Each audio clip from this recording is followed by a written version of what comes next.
Alors, il y a beaucoup de choses à dire sur Poutine, et je sais qu'il y a en plus beaucoup de personnes qui croient en Poutine. Alors, Ouais, alors vous êtes quand même un de ceux qui avait débunké Poutine, hein. Déjà, en nous expliquant qu'il était citoyen d'honneur de la City, qu'il était... je ne fais que reprendre Ouais. des Ouais. choses tout à fait officielles. Mm. Mais Et aujourd'hui, cet acharnement contre les Russes n'a même plus l'excuse de la lutte anticommuniste. Donc c'est vraiment la marche en avant de l'impérialisme américano-sioniste qui essaye effectivement d'imposer son nouvel ordre mondial en écrasant toute résistance multipolaire. Et on voit bien aujourd'hui que l'ennemi à abattre, c'est Poutine, sa vision du monde et la Russie. Et que ce qui légitime un peu plus notre soutien à ce résistant fondamental.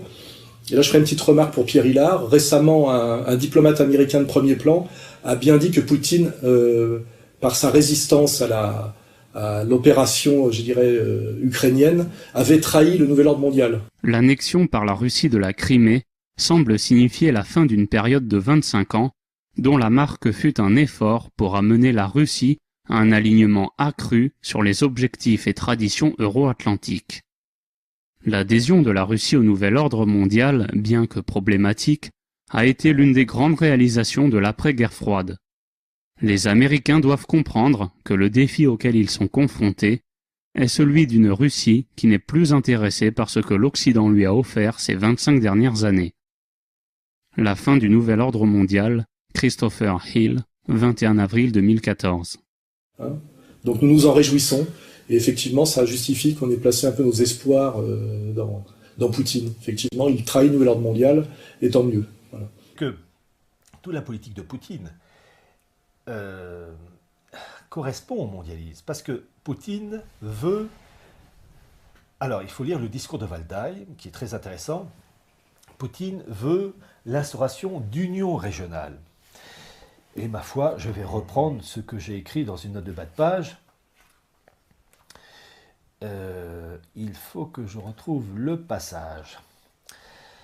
Alors, dans son discours de Valdai du 24 octobre 2014, Poutine reconnaît la nécessité d'un nouvel ordre mondial, la création de puissantes unions régionales, de règles communes acceptées par tous permettant d'assurer la stabilité et la sécurité entre les centres régionaux, interdisant ainsi la politique d'un cavalier seul, sous-entendu les anglo-saxons. Dans cette histoire, après la chute du mur de Berlin, le monde russe les élites russes étaient acquises au nouvel ordre mondial et à ce qu'on appelait la maison commune.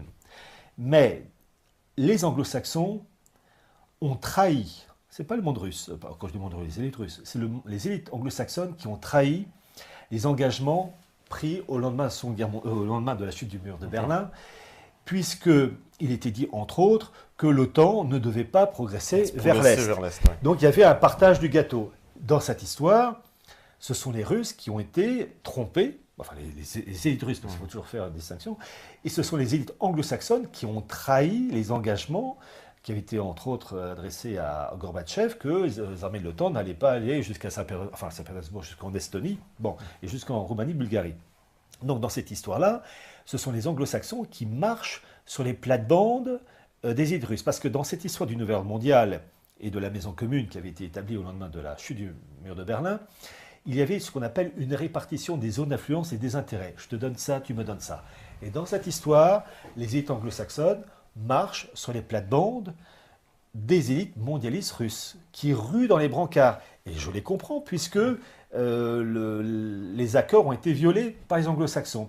Et donc c'est ce que dit Poutine. Il dit, il faut reprendre le discours de Valdai que j'ai lu crayon à la main, qu'il veut des centres régionaux, donc stabilité et sécurité entre les centres régionaux, interdisant ainsi la politique d'un cavalier seul, sont entendus les anglo-saxons qui, en fait, veulent tout rafler. Les anglo-saxons veulent être, les anglo-saxons, et aussi des oligarques juifs qui sont au sein des équipes anglo-saxonnes et qui s'opposent à des élites juives qui, elles, soutiennent le monde russe. Et alors, c'est très intéressant, je cite un article du Times of Israel du 5 avril 2014, intitulé, je cite, « Les Juifs de Russie et d'Ukraine sont en guerre ».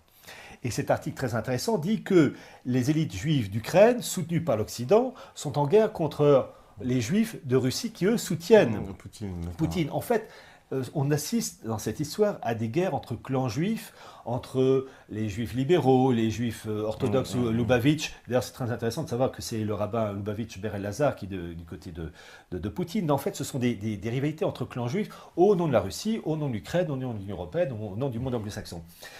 Et donc, dans cette histoire, les anglo-saxons veulent rafler la mise et les élites russes veulent leur part du gâteau qui, pour le moment, se fait grignoter gentiment.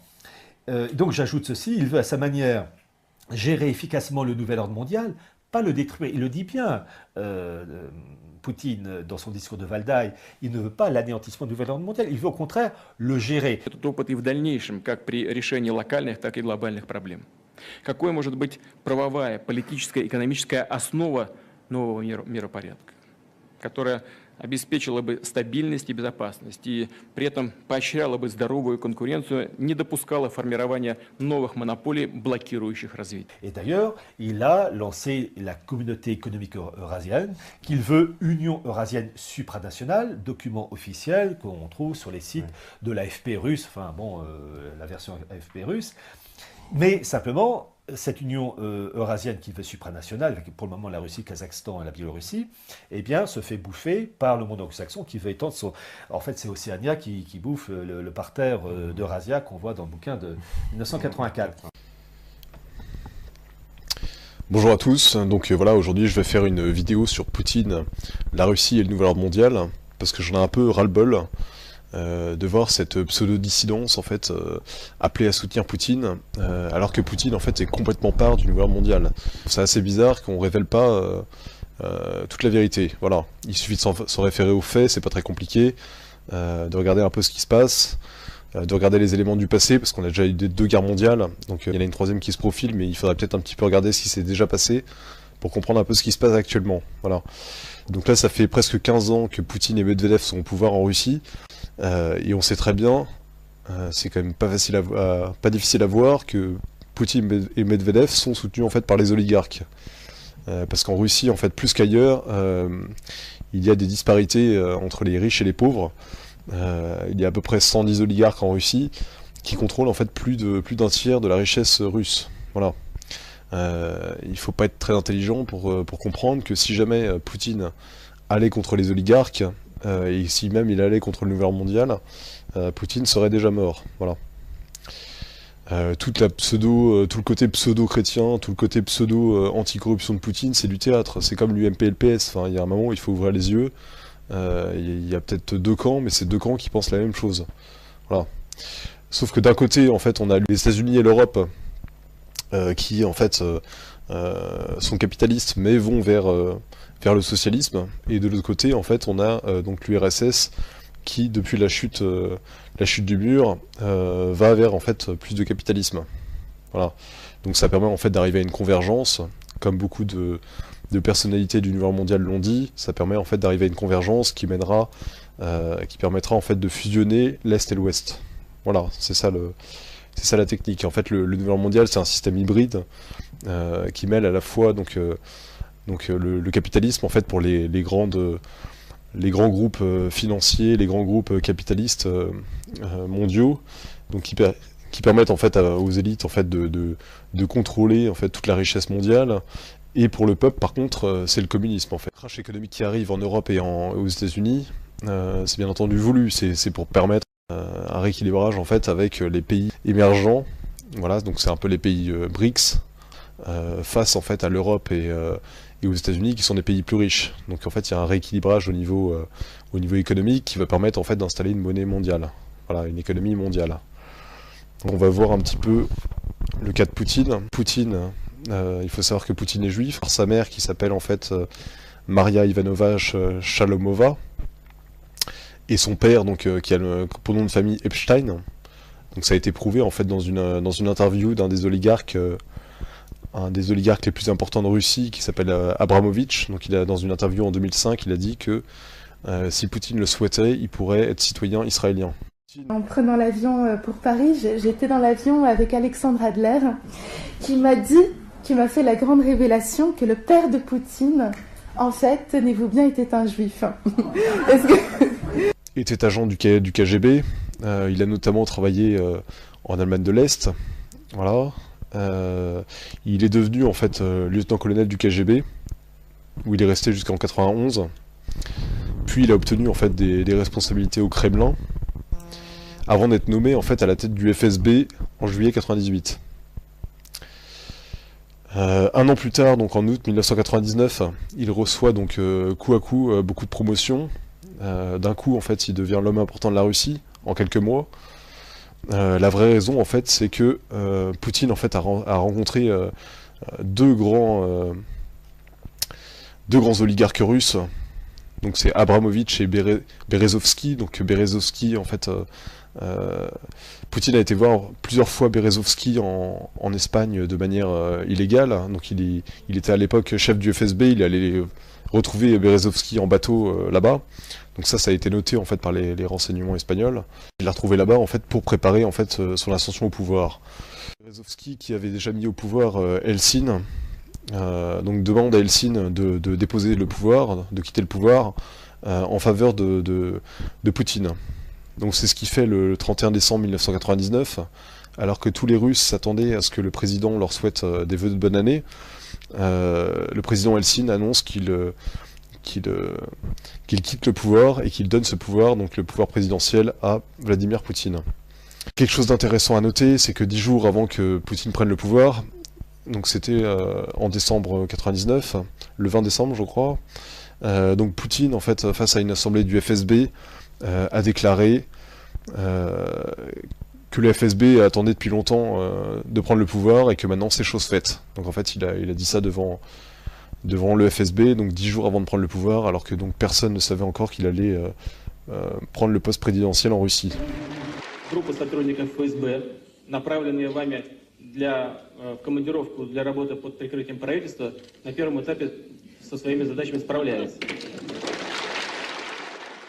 Les oligarques ont aidé en fait le FSB à prendre le pouvoir. Voilà. Poutine a donc été président 2 fois de 2000 à 2008, parce qu'en fait il y a une règle en Russie qui oblige à partir en fait après 2 fois. Donc il est devenu Premier ministre ensuite, il était Premier ministre de Medvedev, puis il a été réélu donc en 2012 jusqu'en 2018. Voilà. Alors, que faisait Poutine au KGB ? Donc en fait il était dans le 5e département. Donc le 5e département du KGB, c'est le département responsable de la suppression des dissidents à l'intérieur de la Russie.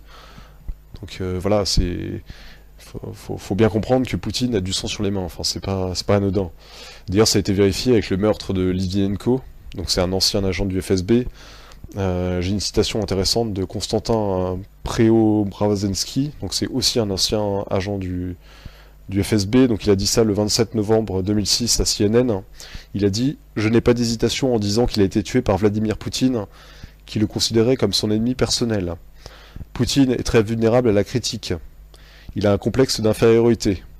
Et Litvinenko savait beaucoup sur Poutine, sur ses revers, sur ses connexions avec certaines forces politiques qui ne sont toujours pas dévoilées actuellement, parce que Litvinenko connaissait Poutine personnellement. Et Poutine fut la personne qui renvoya Litvinenko du FSB. » Voilà. Donc ça montre bien que Poutine avait peur que Litvinenko parle sur les forces qui lui ont permis de prendre le pouvoir.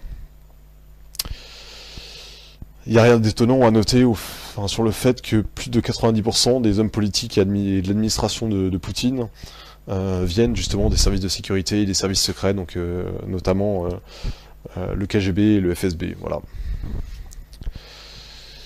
Intéressant à noter aussi le fait que Kissinger et Poutine sont des très bons amis de longue date. Donc voilà, Kissinger vient souvent rencontrer Poutine. Ça se passe à huis clos, donc on ne sait pas exactement ce qu'ils disent. Bon, on sait très bien tous que Kissinger fait partie de toute la clique du Nouvel Ordre mondial. Enfin, c'est un secret pour personne.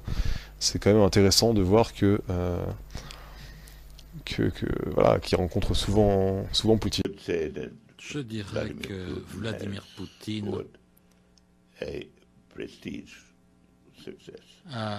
a eu une victoire de prestige, mais c'est pas véritablement une lutte contre lui et Obama. Mais lui, il le voit ainsi. Moi, j'ai toujours eu une vision un peu différente par rapport à la sagesse des nations. Je crois que ce que Poutine tente de réaliser, c'est une position d'égalité et de respect mutuel avec les États-Unis. Voilà. Poutine a fait passer aussi une loi contre le négationnisme, donc contre les personnes qui critiquaient la Shoah. Il a fait passer une loi aussi, donc la même loi qui oblige en fait les gens à se plier aux décisions de Nuremberg. Et il a ajouté dans cette loi que donc il y aurait en fait des amendes et des peines pour les gens qui transmettraient des mensonges concernant l'histoire de l'URSS, donc voilà, pendant que la Russie était l'URSS. Donc voilà, ça montre bien que Poutine souhaite que les gens respectent l'URSS et le communisme. Voilà, c'est assez étonnant. Et donc ça permet en fait de museler la dissidence.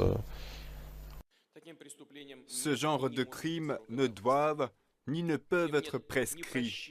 Ils ne peuvent être ni excusés ni oubliés.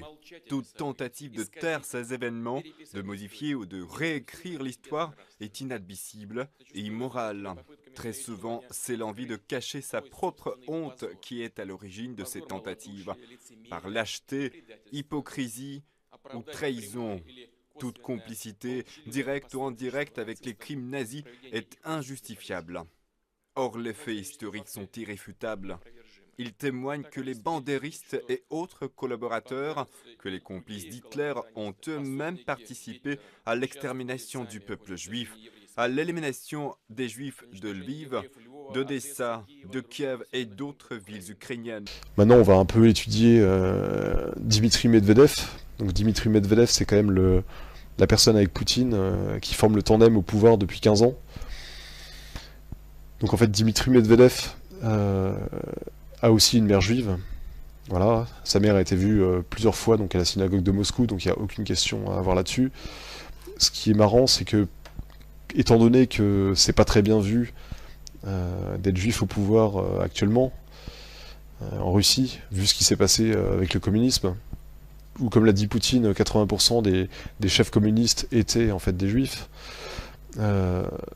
Решение о национализации этой библиотеки было принято советским правительством, первым советским правительством, и членами его являлись примерно 80-85% евреев. Но они же, руководствуясь ложными идеологическими соображениями, шли тогда на аресты и репрессии. И иудеев, и православных, и представителей других конфессий, мусульман, они всех гребли под одну гребенку. И вот эти идеологические шоры и ложные идеологические установки, они... Vu que c'est mal vu, en fait, Medvedev a démenti en disant non, je suis arménien, nanana. Et ce qui est drôle, c'est que les Arméniens ont immédiatement démenti en disant que non, Medvedev n'était pas un Arménien. Donc sur Medvedev, il y a aussi un autre élément intéressant à rapporter. C'est à la fin du G8, donc un G8 qui s'est passé en Italie. Donc à la fin du G8, le 10 juillet 2009, Medvedev a présenté en fait un exemplaire de la monnaie mondiale en disant que voilà, le G8 travaillait à l'installation d'une monnaie mondiale et donc qu'ils étaient fiers de travailler là-dessus, que la devise était unité dans la diversité. Donc voilà. This is a constant subject for our discussions, and we are discussing the questions of setting up a new set or emergence of new set of reserve currencies, including possibility of emergence of ruble as such a currency, even if it's not reflected in our declarations, and the question of supranational currency. Incidentally, I can probably have good news to you. In my pocket there is a supranational coin, which was a gift given to me.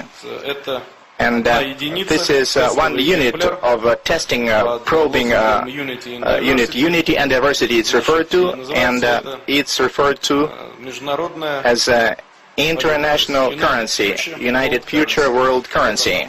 Here it is. You can already take a look at it and even touch it. What it tells us is, indeed, this is a probe, a gift, but people are thinking on it, and most probably, one day we'll see something like that happening. You can use it, hold in your hand, and use it as a means of settlement. And this coin was given a special standard of the rules of its circulation. This is a symbol of our unity, jointly tackle such problems. Therefore, this is it, international currency. Ça montre bien que la Russie travaille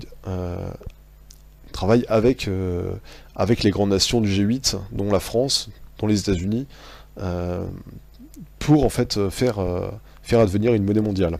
D'ailleurs, ça a été confirmé plus tard par Medvedev, puisqu'il a dit au Forum économique international de Saint-Pétersbourg le 18 juin 2010.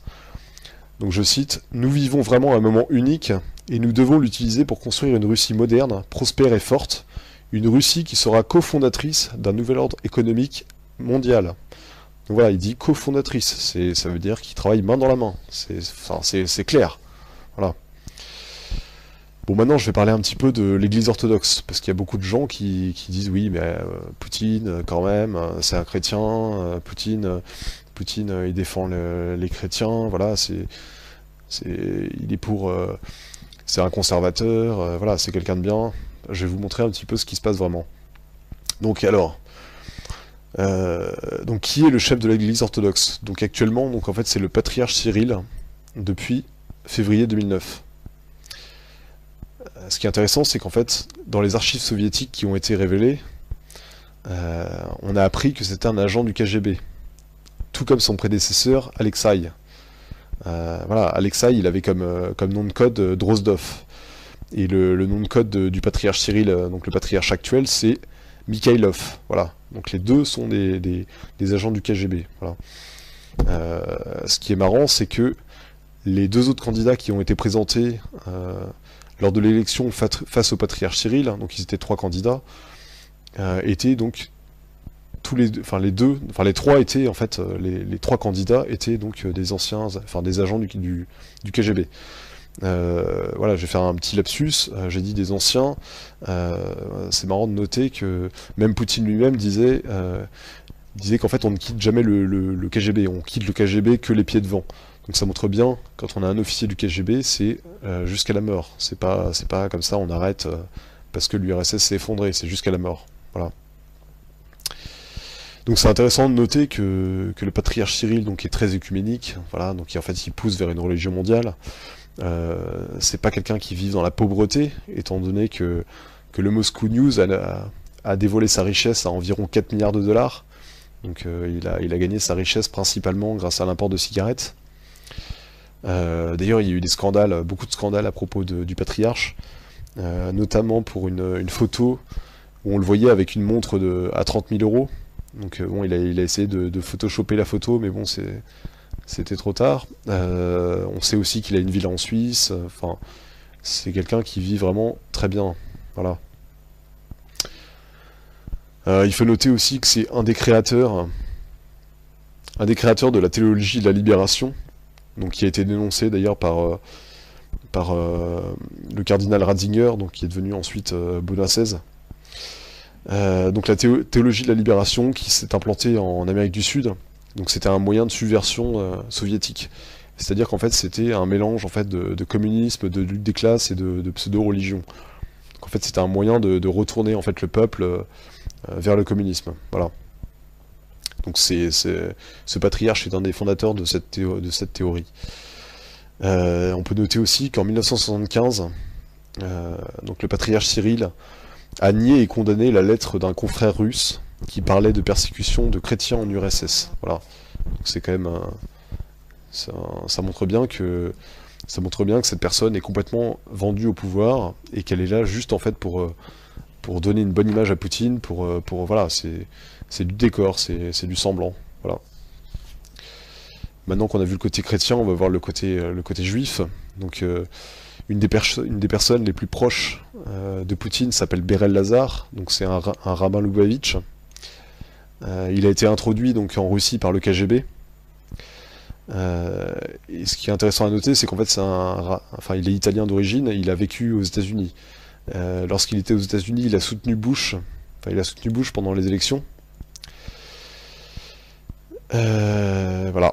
Et donc en 96, donc le rabbin Beral Lazar est opposé à Vladimir Goudinsky, donc qui est créateur du Congrès juif de Russie. Et donc comme c'est un oligarque, il est propriétaire aussi d'une grande partie des médias. Et il a d'excellentes relations avec la diaspora juive des États-Unis ainsi que de Grande-Bretagne. Voilà.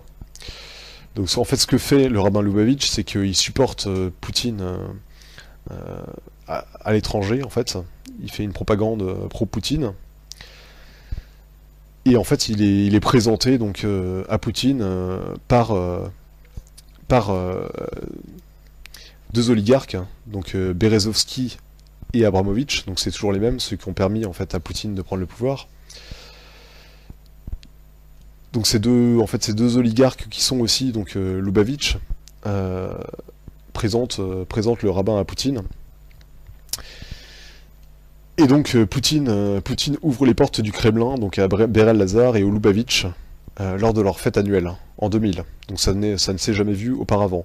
Il faut noter que les Lubavitch en fait sont en fait des juifs orthodoxes. Donc c'est parmi en fait les plus virulents, en fait, les plus pro-messianistes. En fait, c'est des messianistes pressés qui veulent agir en fait pour la venue de leur messie. Voilà, le messie juif qui n'est autre que l'antéchrist en fait pour les chrétiens. Le même jour en fait où Poutine accueille les juifs Lubavitch au Kremlin, donc le rival en fait de Beral Lazar, Goudinsky, est arrêté. Voilà. Donc ça montre à quel point on favorise les amis et voilà, ça explique pourquoi en fait dans certains cas Poutine combat les oligarques. Et en fait il combat les oligarques qui sont contre ses amis, qui sont contre ses intérêts. C'est pas les oligarques en général, c'est ceux qui vont contre ses intérêts. Voilà. Donc ensuite Poutine fait un don de 10 millions de dollars à la fédération de Lazar. Donc en septembre 2000. Donc c'est un don. C'est pas avec l'argent personnel de Poutine, hein. Même s'il est très riche, c'est pas avec son argent, c'est avec l'argent du peuple. Et donc ce don entraîne d'autres dons des oligarques, dont Abramovich. En fait, c'est tous les oligarques juifs qui sont de tendance Lubavitch qui donnent en fait pour favoriser leur mouvement en Russie. Voilà. Donc en fait, Beral Lazar obtient très rapidement la nationalité russe. Et donc depuis, en fait, Beral Lazar est le chef de la fédération des organisations juives de Russie. Donc c'est alors que les Lubavitch sont une minorité en Russie, donc c'est les Lubavitch qui dominent toute la qui dominent toute la tendance, enfin tous les juifs de Russie. Voilà. Ce qui est intéressant à noter, c'est que le chef du conseil d'administration de la fédération est Abramovich. En fait, Abramovich, donc celui qui a permis à Poutine d'accéder au pouvoir, celui qui a présenté Beral Lazar à Poutine, et donc c'est le chef du conseil d'administration. Donc c'est un oligarque très puissant qui est notamment propriétaire du club de foot de Chelsea. Donc voilà, Abramovich, c'est marrant parce que il a beau avoir beaucoup d'entreprises en Russie, être propriétaire de beaucoup de choses. Donc il est propriétaire du club de foot de Chelsea, il habite à Londres, et c'est intéressant de noter tout simplement qu'il est membre du comité des 300. Voilà, donc les 300 personnes qui dirigent réellement le monde. Voilà, comme Sarkozy d'ailleurs. Donc en fait, on va maintenant étudier la personnalité de Anatoly Chubais. Donc c'est intéressant parce que c'est un des oligarques. Un des oligarques qui a été cité par Marie Laforêt, en fait, comme faisant partie d'une organisation criminelle disposant de 250 fois le budget de la France. Donc c'était... voilà, elle a dit ça en 2002. Mais quoi qu'il en soit, aujourd'hui, j'ai enfin la possibilité, après 8 ans, de dire ce à quoi nous avons tous à faire face, tous ici, nous les Français, nous avons à faire face à une organisation extraordinairement dangereuse et le gouvernement ne peut rien y faire. Une organisation, appelons ça une organisation, qu'il y a une organisation criminelle qui en ce moment a à peu près à sa disposition 250 fois le budget de la France. Ouais. Vous citez le nom de Gobi et le nom de Mimran. Comment on veut des Français, nous? Et alors, c'est pas des Français, bien sûr que ce sont des Français. Je Je voudrais en rajouter deux. Ouais. Choubaïs. Ouais. Choubaïs. C'est français, ça aussi? Non, ça c'est russe. D'accord. Et Morishita, c'est japonais. Ouais. D'accord. Donc cette personne, Anatoly Choubaïs, est d'origine juive déjà. Il a une fortune d'environ $1 million, $1 milliard. Donc c'est quand même quelqu'un qui est pas pauvre. Donc c'est une figure incontournable en fait de la politique intérieure russe depuis la chute de l'URSS. C'est-à-dire que c'est quelqu'un qui a été très importante sous Gorbatchev, sous Eltsine, sous Poutine, sous Medvedev. C'est quelqu'un qui a permis en fait, la fausse transition économique en fait, qui a permis en fait aux oligarques de profiter de prendre tous les pouvoirs, toutes les places importantes en Russie. Donc en fait, de 2001 à 2008, il est président du monopole national de distribution d'électricité. Donc voilà, c'est un monopole national. Ça veut dire que c'est russe, c'est quelque part où on met pas n'importe qui. Enfin, c'est forcément le pouvoir a forcément son mot à dire là-dessus. Ensuite, depuis septembre 2008, donc il dirige le conglomérat d'État Rusano, donc chargé du développement de nanotechnologie en Russie. Donc cette décision de le placer là a été prise par Medvedev. Ça montre bien que le pouvoir en fait soutient cette personne. Enfin, c'est pas une personne opposée au pouvoir, c'est évident. C'est une personne de confiance. Voilà. Maintenant, je vais montrer un peu son côté un peu plus obscur encore. En plus du fait qu'il a été cité par Marie Laforêt. Donc alors, il est membre du conseil consultatif de JP Morgan depuis 2008. Voilà. Et membre du conseil d'administration mondial du Council on Foreign Relations, donc du CFR, depuis octobre 2012. Et il a été présent à la réunion Bilderberg en 2012. Donc voilà, ça fait quand même beaucoup. Enfin, c'est quand même marrant que d'un côté, cette personne est censée travailler pour les intérêts russes, mais d'un autre côté, participe à toutes les réunions pro-atlantistes et à toute la... Enfin, si soi-disant ces deux côtés sont l'un contre l'autre, comment ça se fait que cette personne soit des deux côtés? Enfin, il y a quelque chose qui cloche, voilà. Mais c'est pas le seul dans son cas. Hein. J'ai trouvé une dizaine d'oligarques russes qui ont participé au Bilderberg. Et j'ai trouvé 6 personnalités russes, 6 oligarques, qui sont membres du comité des 300. Là, on parle d'oligarques qui gagnent qui ont une fortune entre 10 milliards et 20 milliards. Enfin, c'est vraiment des gens très très très riches. Hein. Enfin, c'est pas n'importe qui. Maintenant, je vais parler un petit peu de l'Eurasie.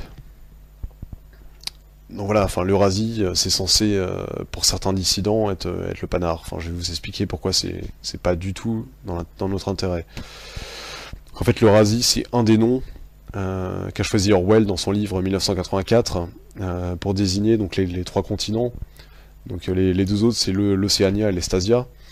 Dans son livre, en fait, l'Eurasie est dirigé par par le néo-bolchevisme, donc c'est exactement en fait ce qui se passe maintenant.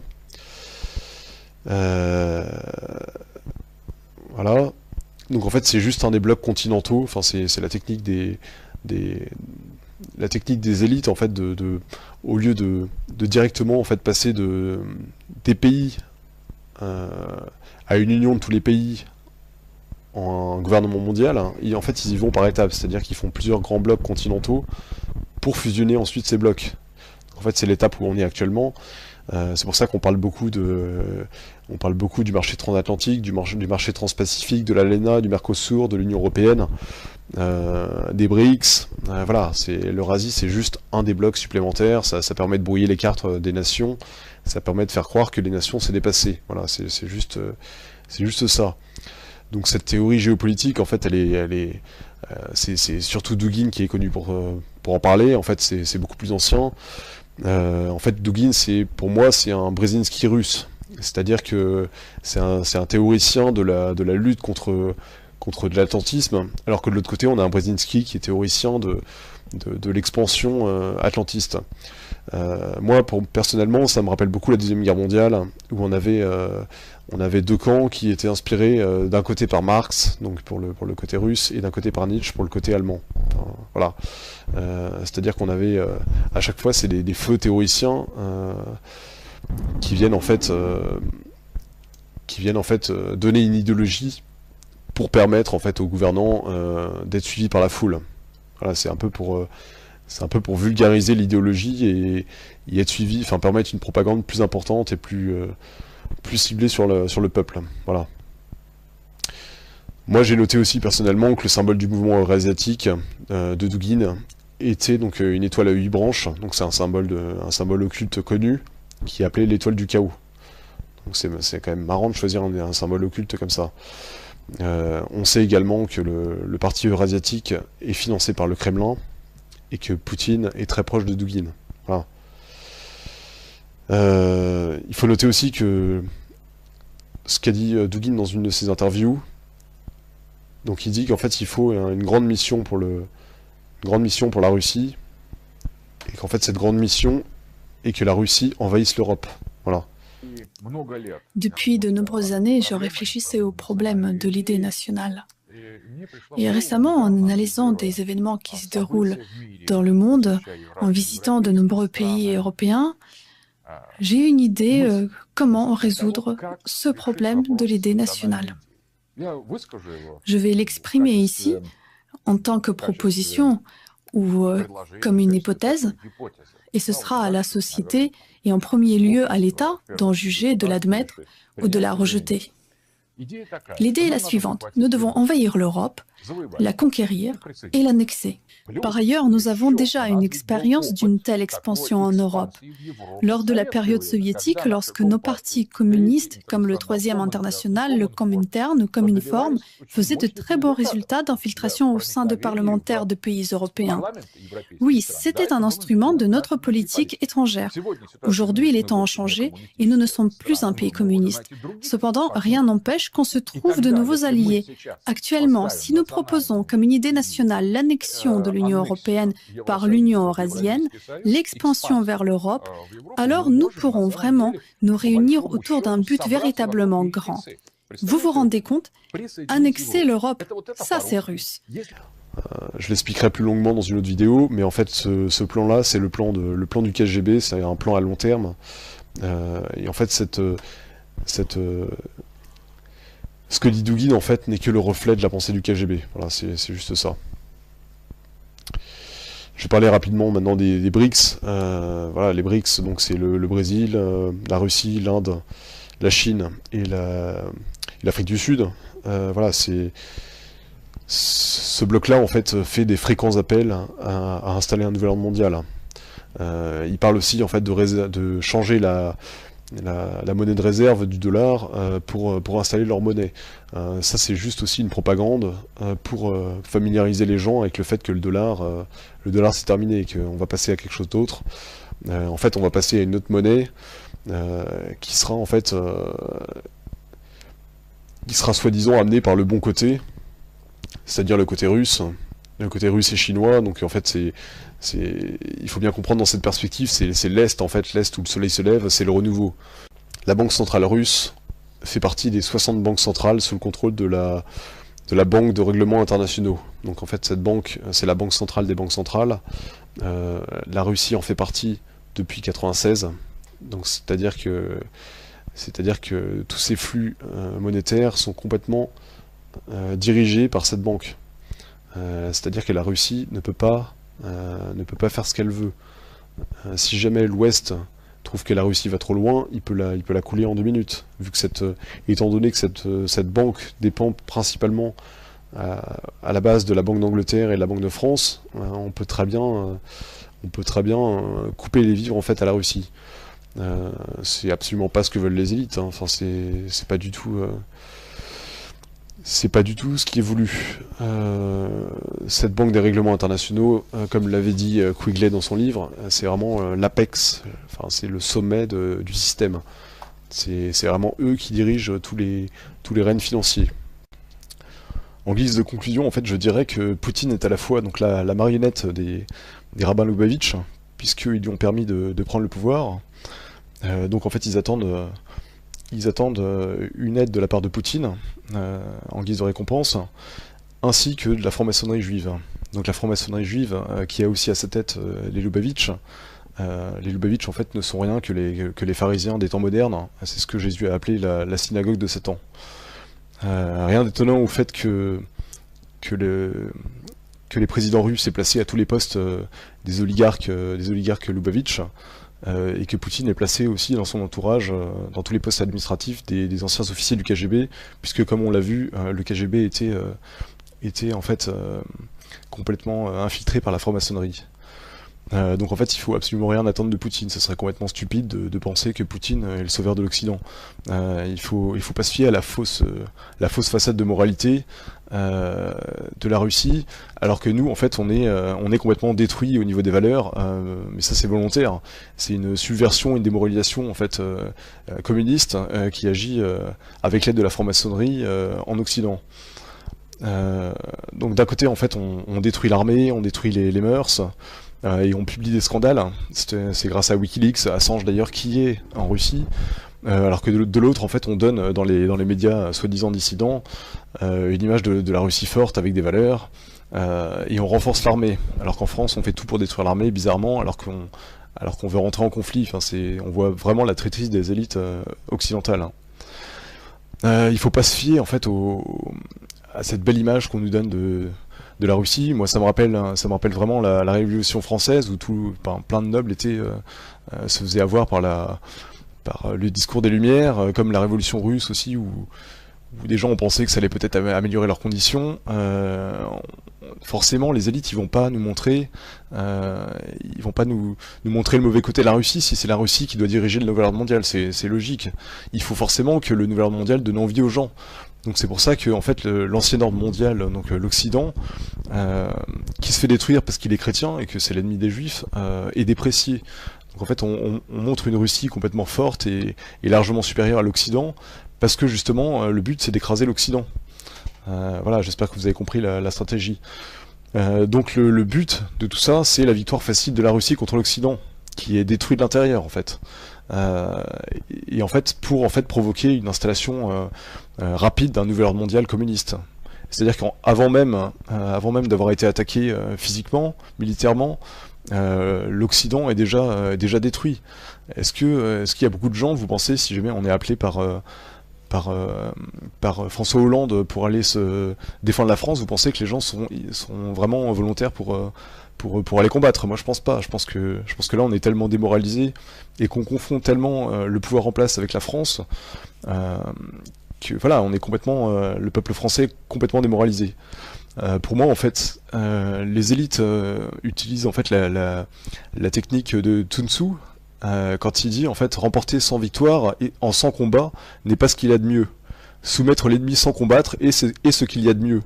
C'est pourquoi à la guerre le mieux est de s'attaquer au plan de l'ennemi, puis de s'attaquer à ses alliances, puis de s'attaquer à ses armées. Le bon stratège soumet l'ennemi sans combattre, s'emparer des villes ennemies sans les attaquer, détruire le pays ennemi sans mener d'opérations prolongées. Il doit lutter pour la possession du monde, de manière à ce que le courage de ses soldats ne s'émousse pas, et que tout soit à son avantage. Ceci est l'art de l'offensive par les plans. Voilà, comme je l'ai montré, les Russes ont un plan qui correspond en fait, c'est le plan du KGB, c'est le plan du KGB franc-maçon. Donc voilà, Poutine suit vraiment le plan franc-maçon. Voilà. Je vous remercie d'avoir écouté cette vidéo et j'espère en refaire une autre bientôt. Merci à tous.